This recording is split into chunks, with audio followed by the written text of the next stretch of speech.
उससे मैं झूठ कह रहा हूँ। आप जो है धर्म ग्रंथ ले जाइए और जैसे यहाँ पे लोग खड़े हुए हैं, ये सब दिमाग रखते हैं, अकल रखते हैं, इन सबको जो है वो धर्म ग्रंथ पढ़ाइए। आप जो है इनको रामचरितमानस पढ़ाइए, उनके बारे में बताइए, देखिए इसमें ये लिखा हुआ है जी, रामायण में ये लिखा हुआ है, महाभारत में ये लिखा हुआ है, क्या आपको ये चलेगी? क्या आपको धम्म चलेगा? क्या आपको बुद्धाइन धम्म चलेगा? क्या आपको बुद्ध चलेंगे? क्या आपको कृष्ण चलेंगे? क्या आपको राम चलेंगे? तो ये कैसा विश्वास है भाई? अगर चमत्कार होते हैं तो हम सबको चमत्कार चाहिए। यहाँ पर कौन सा ऐसा व्यक्ति बताइए मुझे जिसको चमत्कार नहीं चाहिए? ऐसा कौन सा व्यक्ति है जिसके घर में कोई परेशानी ना हो? हर एक व्यक्ति को रुपया चाहिए। आप करिए चमत्कार, आप करिए चमत्कार, जो है हर किसी के घर में जो है 1-1 लाख रुपये भिजवा दो। यहाँ पर अगर हम देखें न्यायिक चरित्र तो बिल्कुल है ही नहीं। अगर आज की डेट में किसी व्यक्ति के सामने अगर कोई कंप्लेंट लेकर जाए तो कोई भी व्यक्ति ऐसा नहीं है इस देश में जो कि उसकी कंप्लेंट सुनकर और उसके भाई को या जिसके खिलाफ उसने कंप्लेंट की है उसको वो सूली चढ़ा देगा। वो सबसे पहले दूसरे व्यक्ति से भी बात करेगा, उसको बुलाएगा कि भाई पहले मैं देख तो लूं तू सही बोल रहा है या गलत बोल रहा है, कहीं ऐसा ना हो कि गलती तेरी हो और मैं तेरे कहने पर चढ़ा दूं सूली जो है। तो इस प्रकार से श्री राम जी देख रहे हैं एनबी न्यूज़ 24/7 नीलम बोध के साथ। और साथियों आज एक बहुत ही महत्वपूर्ण मुद्दे पर हम चर्चा करेंगे। और जिस तरह से लगातार मैं अगर इतिहास की बात करूं तो समय समय पर हमने देखा है कि तमाम हिंदू संगठन, हिंदू धर्म ग्रंथ, चाहे मैं भगवत गीता की बात करूं, रामचरितमानस की बात करूं, महाभारत की बात करूं, रामायण की बात करूं, इनको लगातार एक आवाज़ उठती है कि इनको राष्ट्रीय धर्म ग्रंथ घोषित कर देना चाहिए। लेकिन आज 21वीं सदी में बहुत बड़ा सवाल खड़ा हो रहा है, क्या इन धर्म ग्रंथों को राष्ट्रीय धर्म ग्रंथ की मान्यता मिल जाएगी तो भारत देश का विकास सुनिश्चित हो पाएगा या नहीं हो पाएगा? तो मेरे साथ में तेज सिंह गौतम जी हैं जो कि भारतीय बौद्ध महासभा के दिल्ली प्रदेश के अध्यक्ष हैं। उन्हीं से जानना चाहूंगी कि आज अगर राष्ट्रीय धर्म घोषित करने की बात सोची जाए तो कौन से धर्म ग्रंथ को राष्ट्रीय धर्म की मान्यता मिलनी चाहिए? मैं नीलम जी एक बात कहना चाहता हूँ कि ये मानते हैं कि भाई हमें राष्ट्रीय हिंदू धर्म घोषित करना है, राष्ट्रीय ग्रंथ घोषित करना है, महाभारत को करें या रामचरितमानस को करें या और कोई पुस्तक हम सर्वे के लिए देते हैं। पहले रामचरितमानस को लीजिए जिसमें सीता के साथ अन्याय हुआ, राम के कारण सीता को रावण चुरा के ले गया और जब रावण लड़के आया सीता को वापस करके लाया तो राम ने कहा कि मेरे पहले परीक्षा दो। अब बताओ जिस नारी ने उनके दुर्व्यवहार से यदि बोला शूर्पणखा की नाक काटते और ना ही सीता को रावण ले जाता, इस परिस्थिति में उसने जो सहा उसका बदला उन्हें क्या दिया कि देश निकाला दे दिया। तो ये सर्वे कराइए। दूसरा देखिए कि जब बाली और सुग्रीव में युद्ध हुआ, दो भाइयों आपस में लड़ रहे थे तो तीसरे आदमी का, अब जिसमें राम गए थे उनकी क्या ड्यूटी थी? उनकी ड्यूटी थी उनकी बात सुनते और जिसकी गलती होती उसको समझाते और जिसकी गलती है, जिसकी गलती नहीं है उसको राय देते। पर उन्होंने ऐसा नहीं किया, उन्होंने दुर्व्यवहार किया, पीछे से बाण मार के बाली को मार दिया। ये परिस्थिति बताती है कि रामचरितमानस कभी भी राष्ट्रीय ग्रंथ नहीं बन सकता। और जो चौपाई आती है कि विप्र पूजा हो गुणा शूद्र पर ज्ञान प्रवीणा, भाई इस समाज में समता कैसे आएगी जिसमें एक तरफा बात लिखी जा रही है, एक पक्ष को आसमान में बिठाया जा रहा है, दूसरों को पैरों में रोदा जा रहा है। डोल गमार शूद्र पशुनारी ये सब ताड़न के अधिकारी। आप देखिए कि जिसमें ना नारी के लिए समानता है ना कमजोर आदमी के लिए समानता है, तो वो धर्म कैसे टिक सकता है? इसी कड़ी में मेरे साथ में एडवोकेट जय भीम प्रकाश जी जो कि राष्ट्रीय बौद्ध महासभा दिल्ली प्रदेश के महासचिव हैं, उनसे भी जानना चाहूँगी। सर, जिस तरह से अभी मैंने तेज सिंह गौतम जी से जो सवाल किया वही सवाल आपसे रहेगा कि भारत में अगर किसी धर्म ग्रंथ को मान्यता देनी पड़े तो कौन से को देनी चाहिए? देखिए नीलम जी, राष्ट्रीय बौद्ध महासभा जिसके राष्ट्रीय अध्यक्ष माननीय धर्म प्रकाश भारती जी हैं, उन्होंने जो है इस देश में बौद्ध धर्म के प्रचार प्रसार के लिए बहुत ही बड़ा अभियान चला रखा है। और मैं ये मानता हूँ कि बौद्ध धर्म का प्रचार और प्रसार तब तक नहीं हो सकता जब तक कि बुद्ध के धर्म का सही तरह से लोग अध्ययन ना करें, उसका ज्ञान अर्जित ना करें। और विशेष तौर पर ये उन लोगों के ऊपर जिम्मेदारी है जो लोग इस प्रचार और प्रसार की बात कर रहे हैं या करना चाहते हैं।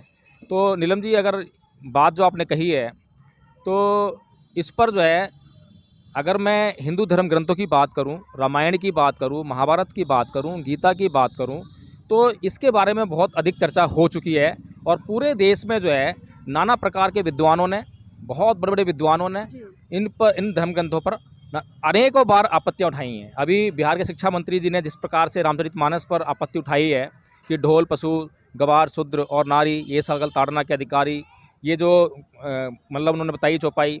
इसके अलावा उन्होंने एक और बताई है कि शूद्र को ज्ञान अगर देते हो तो वो जो है ऐसा है जैसे कि सांप को आप दूध पिलाते हो। इसी प्रकार से जो है उसमें ये भी कहा गया है कि पूजिए विप्र गुणहीना और ना पूजिए शूद्र गुण प्रवीणा ज्ञान प्रवीणा। तो इस तरह की जो चौपाइयाँ हैं, अगर इस तरह की चौपाइयों को देश में ले जाकर हम जो है सर्वे करवाएंगे, तो मैं नहीं समझता कि कोई भी व्यक्ति इस आधार पर उस धर्म ग्रंथ को राष्ट्रीय मान्यता देने के लिए तैयार हो जाएगा। इसी प्रकार से जो हम रामायण की बात करते हैं, तो उसमें तो श्री राम जी का जो जन्म ही शंका के घेरे में आता है। उसके बाद जो है जैसे कि वो सुपर्णखा पर जो अत्याचार करते हैं, मान लेते हैं कि वो किसी भी तरीके से जो है उसने अति की होगी, कुछ गलत किया होगा, लेकिन नाक काटना या फिर किसी की हत्या करना यही एक समाधान नहीं होता है। और वो भी तब जबकि आप भगवान की कैटेगरी में हैं, आप चमत्कारों से युक्त हैं, आपके पास नाना प्रकार की शक्तियाँ हैं। अगर आपके पास शक्तियाँ हैं तो उसको सुधारने की आप प्रक्रिया में आइए। इसी प्रकार से जब श्री राम जी जब सीता की खोज में जब वो सुग्रीव से मिलते हैं, तो सुग्रीव की कंप्लेंट पर बाली का वध कर देते हैं, वो भी उससे बिना मिले और बिना उससे पूछे, और वो भी छुप कर वध करते हैं। यहाँ पर अगर हम देखें न्यायिक चरित्र तो बिल्कुल है ही नहीं। अगर आज की डेट में किसी भी व्यक्ति के सामने अगर कोई कंप्लेंट लेकर जाए, तो कोई भी व्यक्ति ऐसा नहीं है इस देश में जो कि उसकी कंप्लेंट सुनकर और उसके भाई को या जिसके खिलाफ उसने कंप्लेंट की है उसको वो सूली चढ़ा देगा। वो सबसे पहले दूसरे व्यक्ति से भी बात करेगा, उसको बुलाएगा कि भाई पहले मैं देख तो लूँ तू सही बोल रहा है या गलत बोल रहा है, कहीं ऐसा ना हो कि गलती तेरी हो और मैं तेरे कहने पर उसको चढ़ा दूँ सूली जो है। तो इस प्रकार से श्री राम जी यहाँ पर अन्याय कर देते हैं कि हो सकता था बाली सही होता, हो सकता था कि बाली जो है और सुग्रीव दोनों मिल जाते, किसी को मारने की जरूरत ही ना पड़ती, दोनों मिलकर राज चलाते, दोनों मिलकर जो है राम जी की सहायता करते और जल्दी से सीता जी वापस आती।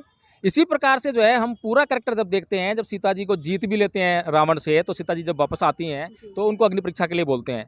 अग्नि परीक्षा क्यों ले रहे हैं भाई? आप तो राम जी हैं, सर्वज्ञ हैं, सर्वज्ञानी हैं, तो पहली बात तो आपको जान जाना चाहिए कि सीता पवित्र है या अपवित्र है। चलिए ठीक है, मान लेते हैं। फिर आप भी जंगलों में भटके थे, आप भी तो पता नहीं कहाँ कहाँ भटके, कैसे कैसे रहे, आपको भी तो बराबर परीक्षा देनी थी। अगर आपने कुछ गलत नहीं भी किया था, मान लेते हैं, सबको विश्वास, तब भी आप जो है एक समानता का अधिकार रखते हुए कि सीता ही नहीं हम दोनों आग में कूदेंगे, लेकिन आपने तो सीता को कूदा दिया आग में जो है, ये कैसी विडंबना है। फिर आपने परीक्षा भी ले ली, उसके बाद सब कुछ तय हो गया कि हाँ सीता बिल्कुल पवित्र है, इसकी चरित्र पर जो है कोई संदेह नहीं है, फिर भी आपको उस पर जो यकीन नहीं हुआ और आपने किसी के भी कहने पर जो है उसको गर्भावस्था में जंगल में छोड़ दिया। जंगल में वो भी कोई आपने उसके लिए कोई सिस्टम नहीं करा। जबकि आज अगर कोई पति चाहे कितनी भी गलत औरत हो, अगर उसका पति अपनी पत्नी को तलाक देता है या उसको घर से निकालता है, तो कोर्ट के माध्यम से आज जो है उसको गुजारा भत्ता मिलता है, उसके सारे रहने की खाने पीने की व्यवस्था होती है। लेकिन ये क्या श्री राम जी ने मतलब जो है उसको रात को, और वो भी झूठ कहकर लक्ष्मण को बहका, मतलब बोला कि भाई इसको बताना मत, और वहाँ जाकर मतलब इसको छोड़ के आना, और वहाँ सीता जो है रो रो कर अपना बेहाल कर रही है कि अब मैं पेट दिखा रही है कि देखो मेरे में पेट में बच्चा है, मैं इसको लेकर कहाँ जाऊँगी, कैसे रहूँगी। तो ये कैसे मतलब जो है चरित्र है, मतलब जो है ये धर्म ग्रंथों में जो है कैसे नायक हैं, किन धर्म ग्रंथों को हम जो है राष्ट्रीयता की पहचान देने जा रहे हैं। वहीं दूसरी तरफ अगर मैं बौद्ध धर्म के ग्रंथों की बात करूँ, तो बुद्ध के धम्म और बुद्ध के सिद्धांत क्या कहते हैं। बुद्ध के सिद्धांत जो है किसी को मारने की बात नहीं कहते हैं। वो अंगुलीमाल को जब सुधारने के लिए जाते हैं तो कोई सेना नहीं ले जाते, कोई हथियार लेके जाते, निहत्थे जंगल प्रवेश करते हैं, और उनके सामने एक हिंसक जीव है। अंगुलीमाल कोई अहिंसावादी नहीं था, वो उसके अंदर कोई प्यार प्रेम नहीं था, बहुत हिंसक था, वो अपनी हिंसा के लिए मशहूर था। उसके सामने बड़े बड़े राजा भी कांपते थे, बड़े बड़े सेना मतलब लेके आते थे, तब लोग वहाँ से जंगल पार कर पाते थे। तो उसके सामने वो निहत्थे जाते हैं, बिना किसी सेना जाते हैं, और उसे चित्त में परिवर्तन करते हैं, उससे प्रश्न करते हैं, प्रश्न उत्तर के सवाल जवाब के जवाब उसमें संदर्भ में जो है उसको सुधार के और वापस समाज में लेकर आते हैं। फिर समाज में उसके माध्यम से समाज को समझाने का काम करते हैं, समाज के दुख दर्द दूर करने का काम करते हैं। फिर बुद्ध के अगर सिद्धांतों की अगर हम बात करें, धम्पद की मैं बात करूं, एक एक गाथा की अगर मैं बात करूं, जैसे कि देखिए जैसे कि मतलब जो है अकोछी मंगवदी मंगजिनी मंग हासी में ये चतंग पुनहंती विरंगते संग न सम्मति, कि उसने मुझे मारा, उसने मुझे लूटा, उसने मेरा चोरी किया, उसने मेरा सब कुछ छीन लिया, जो इस तरह की बात अपने मन में बनाए रखते हैं, उनका वैर कभी शांत नहीं होता। अब बताइए इस बात से इस दुनिया का कोई भी व्यक्ति इनकार कर सकता है क्या? ये ऐसा सिद्धांत है, इस देश में नहीं बल्कि पूरी दुनिया में लागू होगा। इसी प्रकार से ना ही वेरेन वेरान अवेरेन चाहे समंती ऐस धमसनतनो, कि वैर से कभी वैर शांत नहीं होता, अवैर से ही वैर शांत होता है। इस बात से दुनिया का कौन सा आदमी इनकार कर सकेगा? इसी प्रकार से नीलम जी अपमादो अमत पदंग पमादो मचुनो पदंग अपमता न मियंती ये पमता यथामता, कि अप्रमाद जो है अमृत पद के समान है, प्रमाद जो है मृत्यु पद के समान है। जो व्यक्ति प्रमादी होते हैं वो तो ऐसे जीते हैं जैसे मरे हुए व्यक्ति जीते हों। तो ये जो बातें बुद्ध कह रहे हैं, एक एक बात को अगर उठा के देखें तो एक एक बात जो है एक एक व्यक्ति के, इस देश के एक एक व्यक्ति के, इस देश के नहीं बल्कि इस संसार के हर व्यक्ति के कल्याणार्थ है। तो ऐसे धर्म ग्रंथ को इन लोगों को चाहिए कि वो लेकर आएँ। पहले तो मैं ये नहीं कह रहा हूँ कि मेरे कहने से ही आप जो बातों को मान लो, उस तरह मैं झूठ कह रहा हूँ।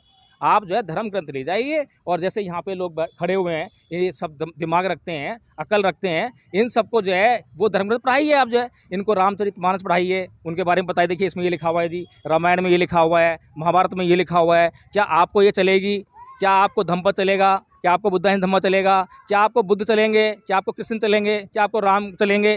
तो जब ये डिसीजन लें सब कुछ पढ़कर और जानकर, उस डिसीजन पे आप जो है सर्वे करा लीजिए और कर दीजिए आप धर्म ग्रंथ घोषित।